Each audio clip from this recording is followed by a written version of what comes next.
demócratas de España habrán sentido escalofrío al escuchar a esa banda rockera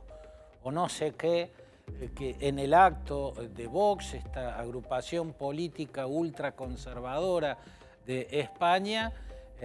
cantó un tema con un estribillo que repetía hasta el cansancio: vamos a volver al 36,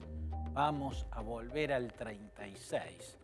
Se refería, por cierto, a 1936, y eso, repito, le habrá hecho sentir escalofrío a los demócratas de España, porque hasta suena a amenaza de hacer correr sangre, amenaza de hacer correr ríos de sangre. La dirigencia de Vox salió a explicar que en modo alguno era una incitación a la guerra civil contra el actual gobierno español. Todo lo contrario, decían, es una crítica al actual gobierno español, al que encabeza el socialista Pedro Sánchez. Son ellos, los del gobierno, dicen los dirigentes de Vox, los que quieren volver a España a los tiempos de la República que generó tantos problemas y tanto caos. Mentira, una vulgar patraña,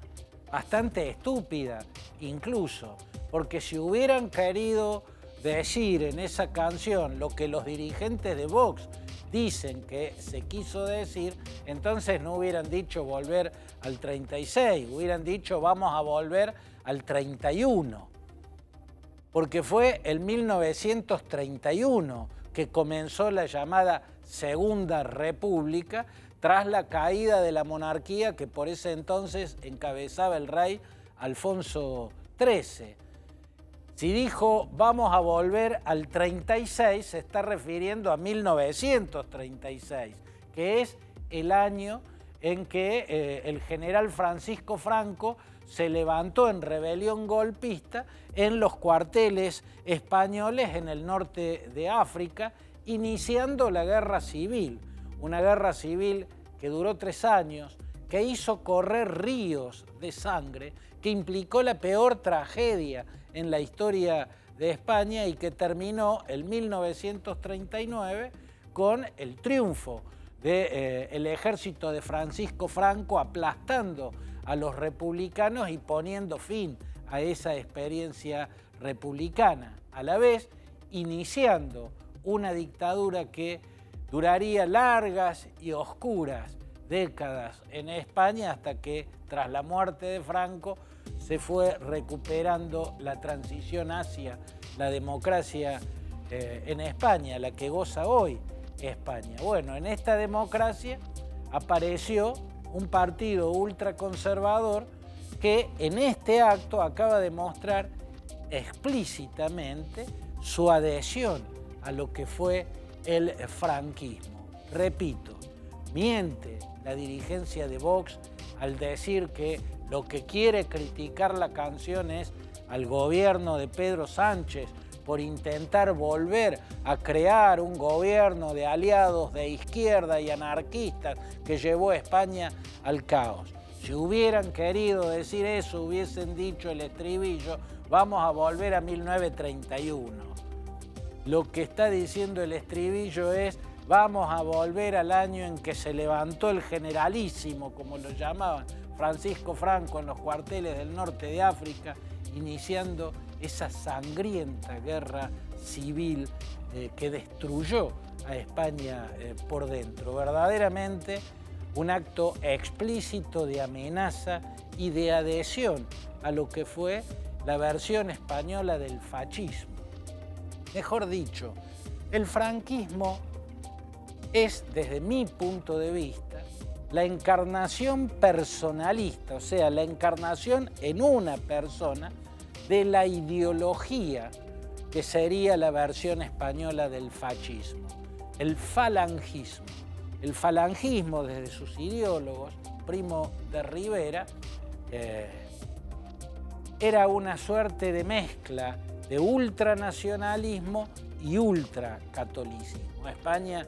es un país donde el catolicismo tiene raíz muy fuerte porque de algún modo es un país creado por dos reyes fundamentalistas, Fernando de Aragón e Isabel la Católica. Por eso el ultranacionalismo, cuando adquiere rasgos de catolicismo fundamentalista, es el cóctel que da como resultado el falangismo. Esa ideología, que es la versión española del fascismo, encarnó en un personalismo, se encarnó en una persona y se transformó en franquismo, cuando encarnó en el general Francisco Franco, el hombre que se levantó en armas contra la Segunda República, el hombre que venció a los republicanos en 1939, el hombre que creó y encabezó una dictadura de corte corporativo con rasgos muy similares al régimen de Mussolini en Italia y algunos reflejos también de lo que fue el nazismo en Alemania.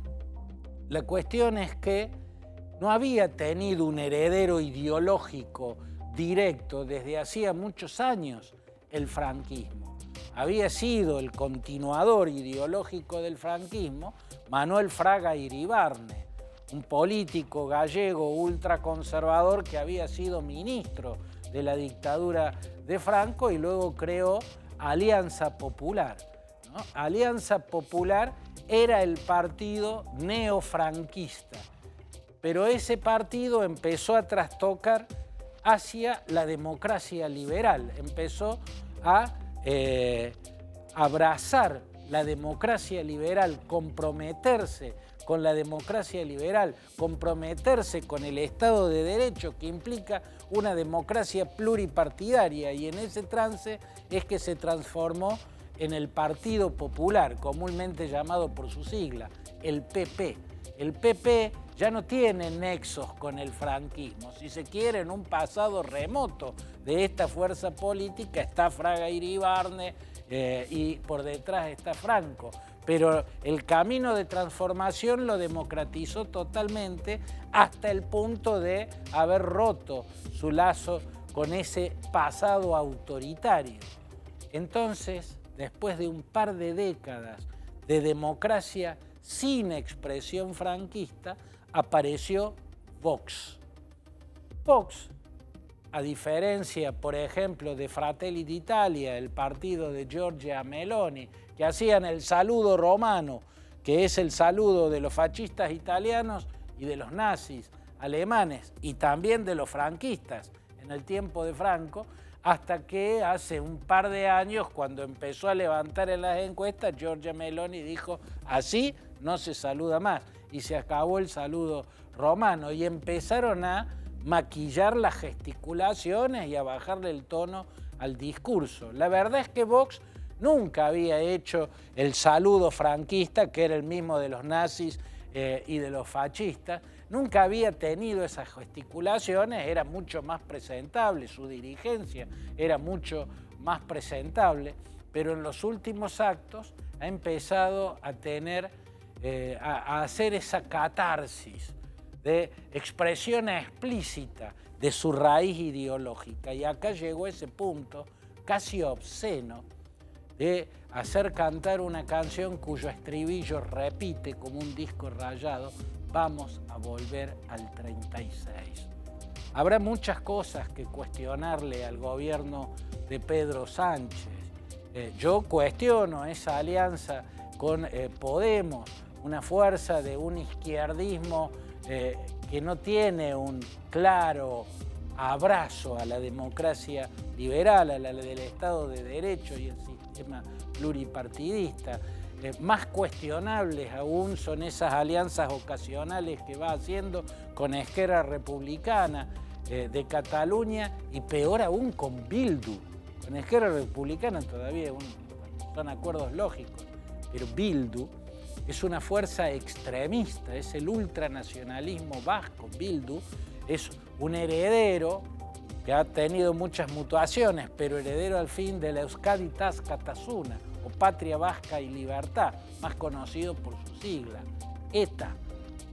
Por cierto que hay mucho que cuestionarle a Pedro Sánchez, sobre todo en materia de alianzas y asociaciones políticas para que le aprueben leyes, pero hacerlo diciendo vamos a volver al 36 es hacerlo amenazando con una guerra civil que fue sangrienta, que fue brutal, en la cual los dos bandos cometieron excesos, pero fueron inmensamente más, oceánicamente mayor la cantidad de crímenes y brutalidades cometidas por el bando que encabezó Francisco Franco, que luego en la dictadura siguió persiguiendo, siguió censurando, siguió encarcelando, siguió torturando y siguió fusilando. Por eso que en esa catarsis que hizo de fascismo explícito Vox haya estado Javier Milei, también desnuda a Javier Milei. Que hayan adherido personajes como Trump o como Giorgia Meloni, también los desnuda ideológicamente a ellos.